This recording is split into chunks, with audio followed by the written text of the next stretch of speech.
Imagine for a moment you are in incredible debt. You have racked up your credit cards all the way to their maximum limit. You bought a few cars with loans that you couldn't afford. You bought one or two houses with a mortgage that you can't afford either.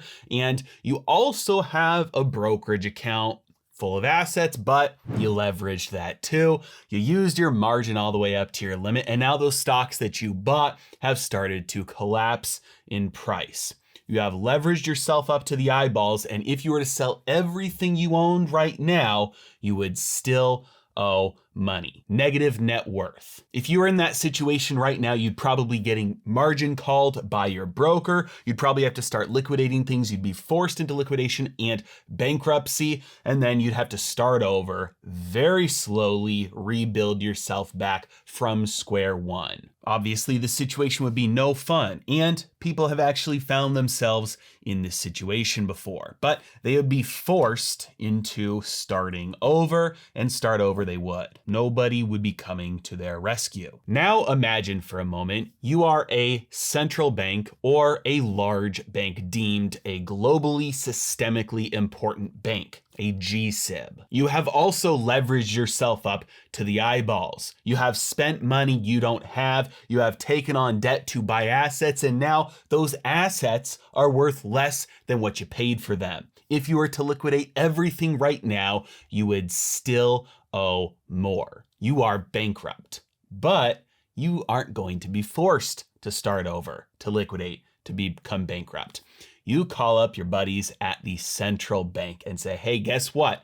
I need some dollars. I need a lifeline. I need a liquidity injection. Can you throw some of those newly created dollars my way? And happily, they will say yes. It's one big bailout club, and you and I are not in it. In fact, globally right now, both domestically in the States and around the world, there's a mad scramble for dollars right now as assets need to be unloaded off these balance sheets in exchange for dollars. And the central bank is happily producing those dollars. But as you might notice, this has not resulted in an extreme spike in the dollar. And that's because these transactions are not happening on the open market. These are private transactions that happen off market between one bank or central bank and the Federal Reserve. A combination of these liquidity injections around the world have caused the Federal Reserve's balance sheet to balloon by another $100 billion in the past week, in addition to the original $300 billion that it increased by last week. And there's simply no way to know, number one, who is getting these dollars from the Fed, and number two, the extent of the damage and how long this will go on for. Whether you want to look at the recent news of Deutsche Bank starting to collapse, the commercial real estate crisis in the United States right now, which could lead to a worse banking crisis, or central banks around the world dumping US treasuries. It is leading to a mad scramble for dollars, all happening behind the scenes on the Federal Reserve's opaque balance sheet. And the funny part is, the market is reacting as if nothing is happening. In fact, the S&P 500 is up about 13% since it bottomed in October. This means one of two things in my opinion. Number one, people are just burying their head in the sands, or number two, people have too much faith in central planners. It's more than likely the market continues to chop sideways or even go up over the next couple of months before it heads lower, which is why I may enter into a calendar or a diagonal put spread, probably at around 3,800 to take advantage of the longer term drop in the stock market, but sell some shorter term puts along the way to bring in some income to offset that cost. And if you'd like to learn how to do the same, my options mastery course is now live, where you'll learn how to trade options like the pros, and included with the course is a one-on-one coaching session with me. If you're interested, link is in the description below. Given the recent increase in the Federal Reserve's balance sheet, where is this money going? No, we don't have all the details, but we can break it down to get an idea. The Federal Reserve does publish this list, this table, which shows the increases and or decreases on the portions of its balance sheet. We see this portion underneath loans is primary credit, and that decreased by about $40 billion.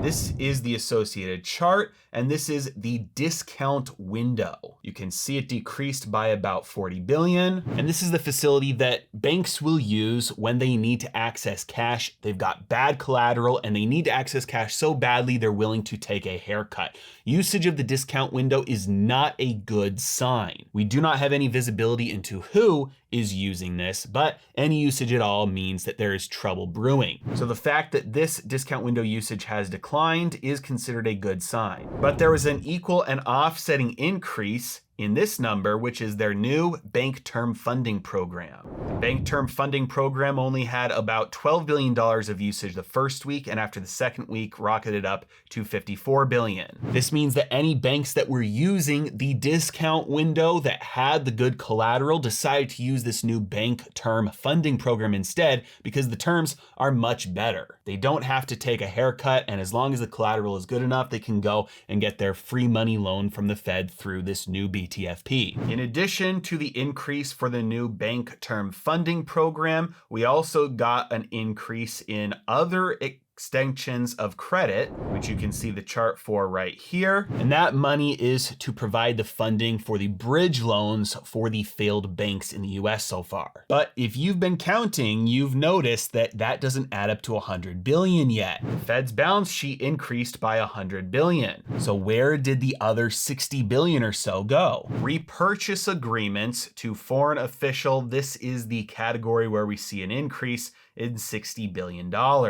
This is the facility that the Federal Reserve has so that other central banks around the world can dump their treasuries directly to the Fed, get dollars in return without affecting the market. This is the biggest change in foreign central bank holdings of treasuries since 2013, and the largest spike to date in the usage of this FEMA repo facility. All the technical jargon aside, what is going on? Banks and central banks, both domestic and abroad, are in a mad scramble for dollars right now. Just as you would be if you made too many risky loans, took on too much debt, and you couldn't pay the bills, banks and central banks here and around the world are doing the same. The only difference is they get to call up their buddy Jay Powell at the Fed, and they get to get an injection of dollars. But there's one more thing that's odd about this, and that's the fact that this specific FEMA repo facility was used instead of the traditional dollar swap lines. The Fed has swap lines for the Bank of Canada, the Bank of England, the Bank of Japan, the ECB, and the Swiss National Bank. And so you'd think if it was the ECB, if it was the Swiss National Bank, if this was somebody dealing with one of the big banks that was in the news recently, something like the Credit Suisse crash or the Deutsche Bank collapse, then you would have seen usage of the traditional dollar swap facility. But instead, we saw usage of the FEMA repo facility. As Joseph Wang, the Fed guy, points out, this is likely China. The FX swap facility does not help China at all. They do not have a swap line with China. And so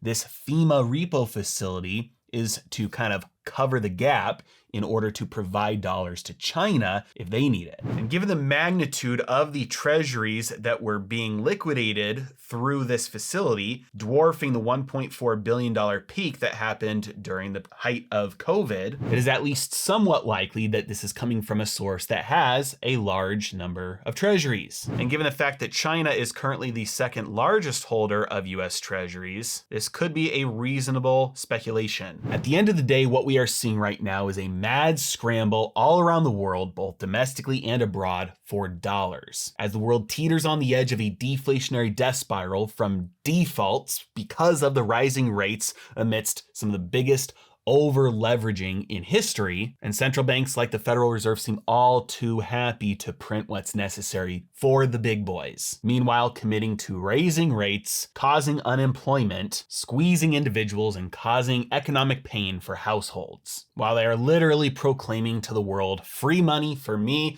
but not for thee. And they're pretending all the while like they're saving you. And finally, if you'd like to learn how to make money in any market conditions, check out my new options mastery course linked below. As always, really appreciate you guys. Thank you so much for watching. Have a great day.